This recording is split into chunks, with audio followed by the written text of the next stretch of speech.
بسم اللہ الرحمن الرحیم الحمد للہ رب العالمین والعاقبۃ للمتقین والصلاة والسلام علی سید الانبیاء والمرسلین وعلی آلہ واصحابہ اجمعین، اما بعد۔ ناظرین و سامعین، السلام علیکم ورحمۃ اللہ تعالی وبرکاتہ۔ فوائد الفواد، ملفوظات و تعلیمات سلطان المشائخ خواجہ نظام الدین اولیاء محبوب الہی کو پڑھنے کی سعادت ہم حاصل کر رہے ہیں۔ آج ہم چوتھی جلد سے 5ویں مجلس پڑھنے کی سعادت حاصل کریں گے۔ حضرت خواجہ امیر حسن اعلیٰ سرجزی رحمۃ اللہ تعالی علیہ فرماتے ہیں، اسی سال ماہ مبارک ربیع الاول کی 17ویں تاریخ منگل کو دستبوسی کی سعادت تک رسائی ہوئی۔ حاضرین میں سے ایک شخص نے عرس کے معنی پوچھے۔ حاضرین میں سے ایک شخص نے عرس کا کیا معنی ہے پوچھا۔ فرمایا، عرس عروسی شادی کرنے کو کہتے ہیں۔ اس کے علاوہ عرس کے معنی رات کو قافلے کے پڑاؤ کرنے کے بھی ہیں، رات میں قافلے کے پڑاؤ کرنے کو بھی ہیں۔ پھر مشائخ کی بزرگی اور ان کے صدق اور باطن کی نگہداشت اور طلب حق کا ذکر نکلا۔ مشائخ کی بزرگی، ان کا صدق اور باطن پر ان کی نگاہ رکھنا اور طلب حق کا ذکر نکلا۔ اس موقع پر یہ حکایت بیان فرمائی کہ ایک دفعہ حضرت شیخ نجیب الدین متوکل رحمۃ اللہ تعالی علیہ نے حضرت شیخ فرید الدین شیخ الاسلام فرید الدین قدس اللہ سرہ العزیز سے سوال کیا کہ لوگ یہ کہتے ہیں کہ جب آپ نماز ادا کرتے ہیں اور اس کے بعد کہتے ہیں یا رب، تو یہ آواز سنتے ہی لبیک عبدی، میرے بندے میں موجود ہوں؟ فرمایا نہیں۔ اس کے بعد فرمایا ارجاف مقدمۃ الکونی، افواہیں کسی واقعے کا پیش خیمہ ہوتی ہیں۔ اس کے بعد شیخ نجیب الدین متوکل نے سوال کیا، یہ بھی کہتے ہیں کہ حضرت خضر علیہ السلام آپ کے پاس آتے جاتے ہیں؟ فرمایا کہ نہیں۔ بابا فرید سے پوچھا گیا کہ آپ جو ہے نماز کے بعد جب نماز ادا کرتے ہیں، اس کے بعد کہتے ہیں یا رب، تو یہ آواز آتی ہے لبیک یا عبدی، کیا صحیح ہے؟ فرمایا نہیں۔ لوگ کہتے ہیں کہ آپ کے پاس حضرت خضر آتے ہیں، آیا جایا کرتے ہیں، آپ نے فرمایا نہیں۔ اس کے بعد شیخ نجیب الدین نے کہا، یہ بھی کہا جاتا ہے کہ مردان غیب آپ کے پاس آمد و رفت رہتے ہیں۔ اس بات کی بھی حضرت نے تردید نہیں فرمائی، بس یہ کہا کہ ہو سکتا ہے کہ تم بھی ابدالوں میں سے ہو، تم بھی ابدالوں میں سے ہو۔ اس کے بعد شیخ نجیب الدین نے پوچھا کہ آپ کے پاس مردان غیب آتے ہیں؟ تو اس کے جواب میں آپ نے تردید نہیں فرمائی، بس یہ کہا کہ ہو سکتا ہے تم بھی ایک ابدالوں میں سے ہو۔ یہاں سے حضرت شیخ فرید الدین نور اللہ مرقدہ کی بزرگی اور ان کی والدہ ماجدہ علیہم الرحمت والرضوان کی بزرگی کا ذکر نکلا۔ فرمایا، ماں باپ کی صلاحیت کا اولاد پر بڑا اثر پڑتا ہے، ماں باپ کی صلاحیت کا اولاد پر بڑا اثر پڑتا ہے۔ اس کے بعد فرمایا کہ شیخ کبیر کی والدہ بہت بزرگ تھی، چنانچہ ایک دفعہ چور ان کے گھر میں آیا، سب سو رہے تھے، بس والدہ شیخ کی والدہ بیدار اور مشغول بحق تھی۔ جب چور اندر آیا تو اندھا ہو گیا، باہر جانے کے قابل نہ رہا، پکار کر بولا کہ اس گھر میں اگر کوئی مرد ہے تو وہ میرا باپ اور بھائی ہے، اگر کوئی عورت ہے تو وہ میری ماں اور بہن ہے، جو بھی ہو میں سمجھتا ہوں کہ اس کی ہیبت نے مجھے اندھا کر دیا ہے، اس کو چاہیے کہ میرے لیے دعا کرے تاکہ مجھے پھر بینائی مل جائے، میں توبہ کروں کہ آئندہ ساری عمر چوری نہیں کروں گا۔ شیخ کی والدہ نے دعا فرمائی اور اس کی بینائی، اس کی آنکھیں واپس آ گئیں اور وہ چلا گیا۔ جب دن نکلا تو شیخ کی والدہ نے یہ واقعہ کسی کو نہیں بتایا۔ کچھ دیر بعد ایک شخص کو چھاچھ کا گھڑا سر پر رکھے اور گھر والوں کو ساتھ لیے دیکھا۔ اس سے پوچھا گیا تو کون ہے؟ بولا کہ میں رات کو اس گھر میں چوری کرنے آیا تھا۔ ایک بزرگ خاتون یہاں بیدار تھی، میں ان کی ہیبت سے اندھا ہو گیا، پھر انہوں نے میرے لیے دعا فرمائی اور مجھے دوبارہ آنکھیں مل گئی۔ میں نے عہد کیا تھا کہ اگر میری آنکھیں واپس آ گئی تو میں چوری سے توبہ کر لوں گا۔ اب میں خود بھی آیا ہوں اور گھر والوں کو بھی لایا ہوں کہ مسلمان ہو جائیں اور چوری سے پوری توبہ کر لوں۔ سبحان اللہ۔ الغرض ان خاتون کی برکت سے سب مسلمان ہو گئے اور چوری سے توبہ کر لی۔ الحمدللہ رب العالمین۔ گناہگار لوگ اولیاء کے گھر آتے ہیں، چوری کرنے کے لیے آتا ہے تو توبہ کر کے واپس چلا جاتا ہے۔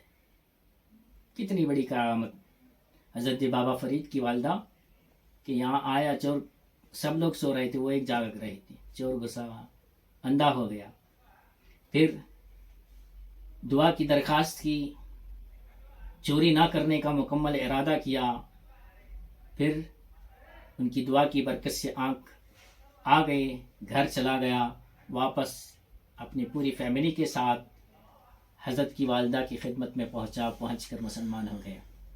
تبلیغ اس طرح کی ہوتی ہے۔ دین کو ایسے دلوں میں بسایا جاتا ہے، کفر کا اندھیرا دلوں سے اس طرح مٹھایا جاتا ہے۔ سبحان اللہ۔ اور ویسی والدہ تھی، تبھی تو بابا فرید جیسے بیٹے ان کی گود میں پلے۔ سبحان اللہ۔ اس کے بعد شیخ کی والدہ کی بزرگی کے بارے میں حکایت بیان فرمائی۔ جس زمانے میں شیخ الاسلام فرید الدین قدس اللہ سرہ العزیز اجودن میں رہائش اختیار کی تو شیخ نجیب الدین بابا صاحب کے چھوٹے بھائی کو بھیجا کہ وہ والدہ کو وہاں سے جہاں وہ مقیم تھی لے آئیں۔ شیخ نجیب الدین گئے اور والدہ کو اس مقام سے جہاں وہ مقیم تھی لے کر روانہ ہوئے۔ راستے میں ایک درخت کے نیچے اترے اور پانی کی ضرورت ہوئی تو شیخ نجیب الدین پانی کی تلاش میں نکلے۔ جب واپس آئے تو والدہ کو نہ دیکھا، بڑے حیران ہوئے، دائیں بائیں دیکھا، بہت ڈھونڈا، لیکن والدہ کا پتہ نشان کہیں نہیں پایا۔ ہار تھک کر شیخ کبیر قدس اللہ سرہ العزیز بابا صاحب کی خدمت میں آئے، سارا قصہ سنایا۔ شیخ نے فرمایا کھانا تیار کیا جائے اور صدقے کا جو حکم آیا ہے وہ دیا جائے۔ اس کے ایک عرصے کے بعد شیخ نجیب الدین رحمۃ اللہ تعالی علیہ کا اس علاقے میں پھر گزر ہوا۔ جب اس درخت کے نیچے پہنچے تو ان کے دل میں خیال آیا کہ اس جگہ کے دائیں بائیں گھومنا پھرنا چاہیے، شاید والدہ کا کچھ نشان مل جائے۔ چنانچہ انہوں نے ایسے ہی کیا، اس درخت کے اطراف گھومنے لگے تو چند انسانی ہڈیاں پڑی ہوئی ملی اور انہوں نے اپنے آپ سے کہا کہ یہیں میری والدہ کی ہڈیاں ہیں، کسی شیر یا دوسرے جانور نے ان کو ہلاک کر دیا ہو۔ چنانچہ انہوں نے ساری ہڈیاں جمع کی اور ایک تھیلے میں ڈال کر شیخ فرید الدین قدس اللہ سرہ العزیز کی خدمت میں لائے اور سارا قصہ سنایا۔ شیخ نے فرمایا وہ تھیلا میرے پاس لاؤ۔ جب تھیلا شیخ کے سامنے لایا گیا اور اسے جھٹکایا گیا تو ایک ہڈی بھی نہ نکلی۔ خواجہ ذکر اللہ بالخیر جب اس بات پر پہنچے تو آنکھوں میں آنسو بھر لائے اور بولے یہ چیز عجائب روزگار میں سے ہے۔ دیکھیں کیسے کتنی اللہ اللہ اللہ اللہ والوں کی باتیں بڑی نرالی ہیں۔ ان جیسا کوئی یقیناً عجائب روزگاروں میں سی بات ہے۔ پھر مردان غیب کا ذکر نکلا۔ خواجہ ذکر اللہ بالخیر نے فرمایا کہ ابتدا میں کبھی کبھی میرے دل میں مردان غیب سے ملاقات اور ہم نشینی کا خیال آتا۔ ابتدا میں شروع کے زمانے میں اپنے فرماتے ہیں مردان غیب سے ملنا، ان کے ساتھ بیٹھنے کا خیال آتا، پھر خود ہی خیال آتا کہ یہ کیسی تمنا ہے، کسی بہتر کام کے پیچھے پڑنا چاہیے۔ اس ضمن میں شیخ قطب الدین بختیار کاکی رحمۃ اللہ تعالی علیہ کی حکایت بیان فرمائے۔ ابتدائی زمانے میں جب کہ وہ اوش میں تھے، شہر کے کنارے ایک ویران مسجد تھی، اور اس مسجد کا ایک مینارہ تھا جس کو 7 مینارہ کہتے تھے۔ مینارہ ایک ہی تھا لیکن کہلاتا تھا 7 مینارہ تھا۔ حضرت کو شاید ایک دعا پہنچی تھی جو اس دعا کو اس مینارے کے اوپر پڑھے اس کی حضرت خضر سے ملاقات ہو جائے۔ یہ دعا بھی اگرچہ کہ ایک ہی دعا تھی لیکن اس کو بھی 7 دعا کہتے تھے۔ 2 رکعت بھی بیان کی جاتی ہیں۔ جو یہ 2 رکعتیں اس مسجد میں پڑھے وہ حضرت خضر علیہ السلام کو دیکھ لے۔ الغرض شیخ قطب الدین قدس اللہ سرہ العزیز کو اشتیاق ہوا کہ حضرت خضر کو دیکھیں، خضر علیہ السلام سے ملاقات کریں۔ رمضان کی راتوں میں سے ایک رات کو اس مسجد میں گئے اور 2 رکعتیں ادا کی، اور اس مینار پر چڑھ کر وہ دعا بھی پڑھی، اور نیچے اتر کر کچھ دیر انتظار کیا مگر کوئی شخص ظاہر نہیں ہوا۔ کچھ نا امید سے ہو کر مسجد سے باہر آئے۔ جیسے ہی مسجد کے باہر قدم رکھا ایک شخص کو کھڑے دیکھا۔ اس شخص نے شیخ قطب الدین کو آواز دی اور کہا کہ اس ناوقت تم یہاں کیا کر رہے ہو؟ شیخ نے فرمایا کہ میں یہاں حضرت خضر سے ملاقات کی غرض سے حاضر ہوا تھا۔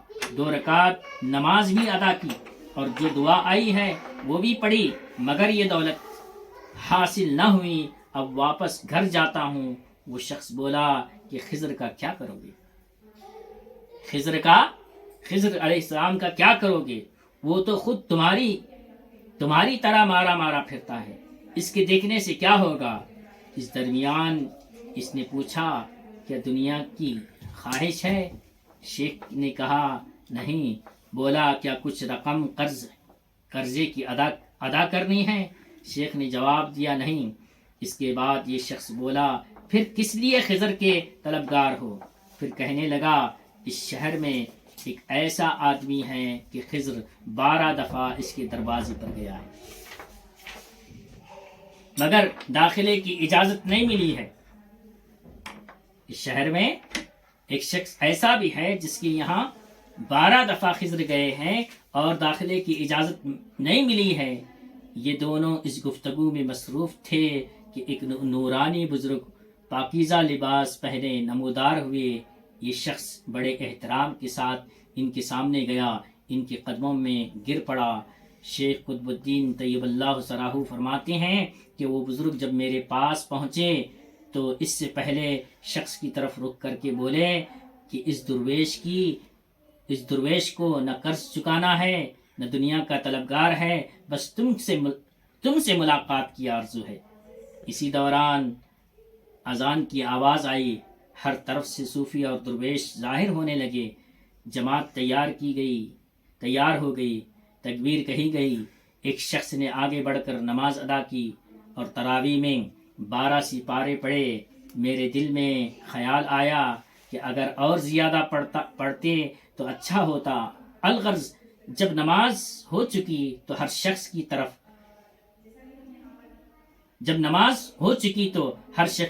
طرف چل دیا۔ شیخ کہتے ہیں کہ میں بھی اپنے گھر آیا۔ جب دوسری رات ہوئی تو اور سویرے سے وضو کیا، اس مسجد میں گیا، صبح تک وہاں رہا مگر کوئی مخلوق ظاہر نہ ہوئی۔ سبحان اللہ۔